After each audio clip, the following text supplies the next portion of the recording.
Good morning, students. Let's start with today's lecture. Today's our topic is a device driver. Now, what is the use of device driver in our operating system? So, device driver is nothing but a software program which is required for each device. So, it is also called as a hardware driver. So, the device driver, it is a group of files that enable one or more hardware devices to communicate with the computer operating system. Each device requires a different driver for the different devices as per their functionality.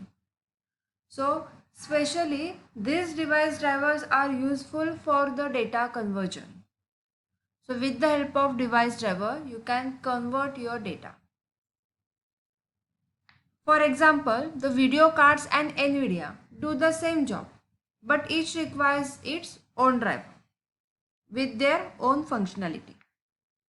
So without a driver, the computers will not be able to send and receive the data correctly to the hardware devices, such as a printer, scanner, USB device, video card requires their own driver. Okay, this is all about device driver. Now, your next term is a terminal I/O. So the terminal hardware, it can be divided into the two parts. The first one is a keyboard which is used for the input, and the second one is a video screen which is used for the output. Okay, so the terminal hardware can be divided into the two types. First one is a keyboard, second one is a video screen. So the combination of keyboard and the video screen, which is called as the VDU, that is Visual Display Unit. Now, there are two types of terminal is available. The first one is the dumb terminal and the second one is your intelligent terminal. So the first one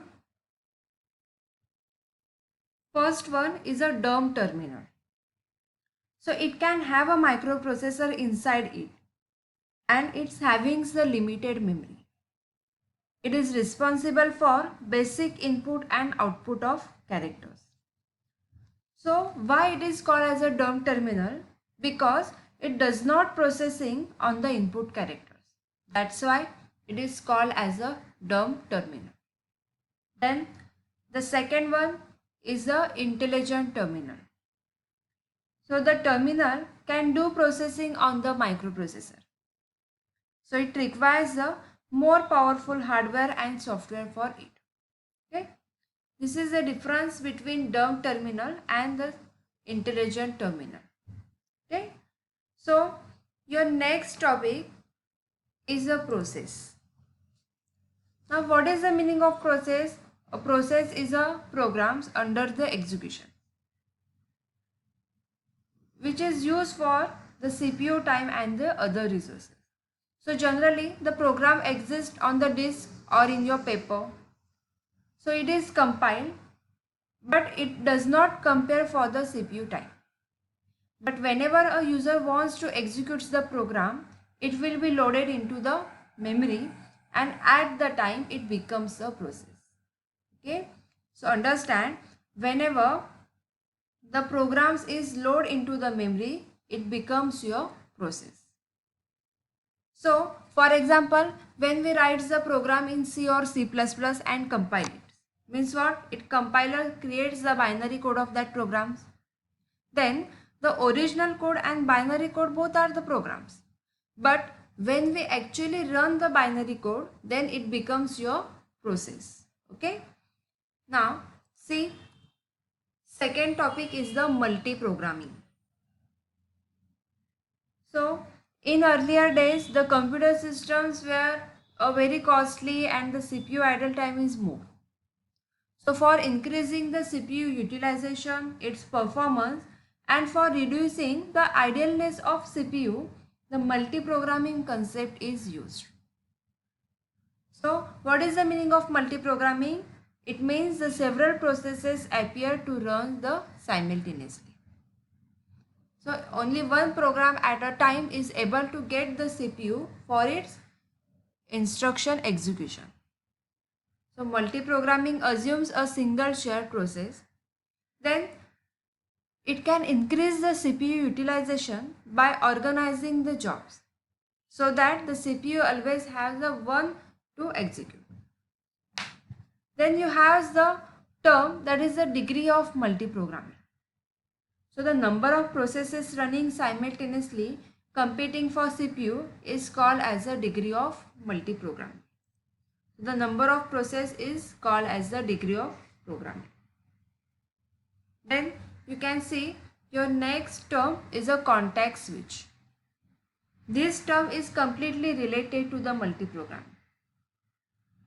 Suppose in multiprogramming, at a time the multiple processes are running simultaneously. Suppose there are the two processes, process 1 and process 2. So then there will be the time loss during the turning attention from process 1 to process 2. It takes some time. So that time is called as a context switch. Okay. So the context switch can happen due to the following reason. The first reason is what? When a process of high priority comes in a ready queue. So what will be happen in this case? The execution of running process should be stopped and the higher priority process should be given to the CPU for execution. In this situation, the context switch is occur. Then the second reason is what? When an interruptions occur, then the process in the running state should be stopped and the CPU should handle the interrupt before doing something else. So in this situation again the context switches occur. Okay, what is the meaning of context switch? When we turning the attention from process 1 to process 2, then there will be a time loss. That time loss is called as a context switch. So when we run the processes in our operating system, it should have some states. Okay, so the operating system defines the three basic processes with their states. The first state is the running state, then the ready state and block state. The process must be gone through these states. The first one is the running. So this process is chosen by the CPU for the execution. So the process which is executing is termed as the running process. So in multiprocessing, there will be a many running processes and the operating system will have to keep track of all of them. Okay. Then second state is the ready. So process in this state is what? It is ready to run but waiting for to be assigned the processor. Okay. It is waiting for to be assigned to the processor. So the process which is not waiting for any external event such as the IO operation, it is said to be in a ready state. Okay, it is ready to run but wait for it to assign to the processor. It is not waiting for any external input or output. Then the third one is a block state. So when process is turned or when processes enter into the block state, the process which is waiting for an external event such as input-output operation, then it is said to be in a block state. So what is the difference between the block and ready? The major difference between block and ready process is that the block process can't be directly scheduled even if CPU is free, whereas the ready process can be scheduled if the CPU is free. Okay, this is all about the process states. Now next one is a scheduling. So while scheduling of various processes, there are many objectives of operating system to choose from. So the scheduling is what? It is the act of determining which process is in a ready state and it should be moved to the running state. It is known as the process scheduling. So the process scheduling is provide some of the objectives like fairness, good throughput, good CPU utilization, then the low turnaround time, then low waiting time, and the good response time.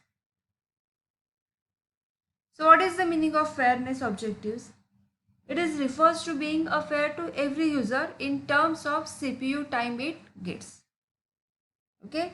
So the more CPU time it gets means what? It is the more fairness is provided. Then the good throughput. Throughput refers the total productive work done by the users put together. Then the next one is a good CPU utilization. So how to utilize the CPU with their time? It is known as the CPU utilization. So it is a fraction of time the CPU is busy on an average with the user processes or the operating system.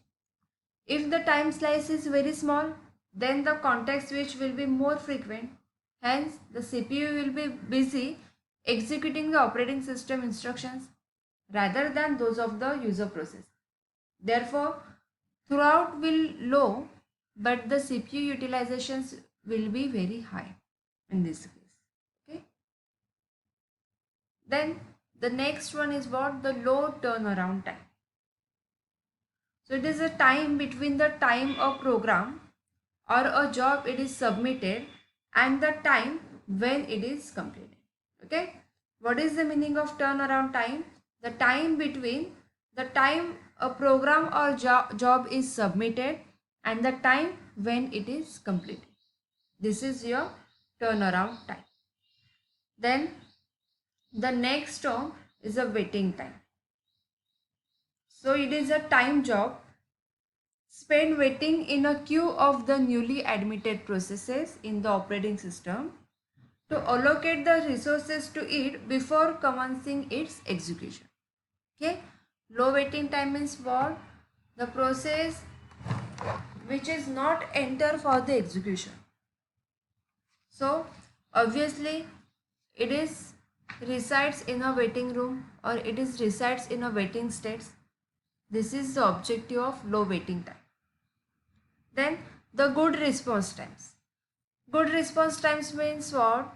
When the new process is enter into the queue, then it will be executing very fastly. Then it will have the good response time for that process. Okay, this is all about the objectives of scheduling, which is comes under the scheduling part. The next part is about the priority of processes. We'll learn in a new lecture. Okay, bye bye.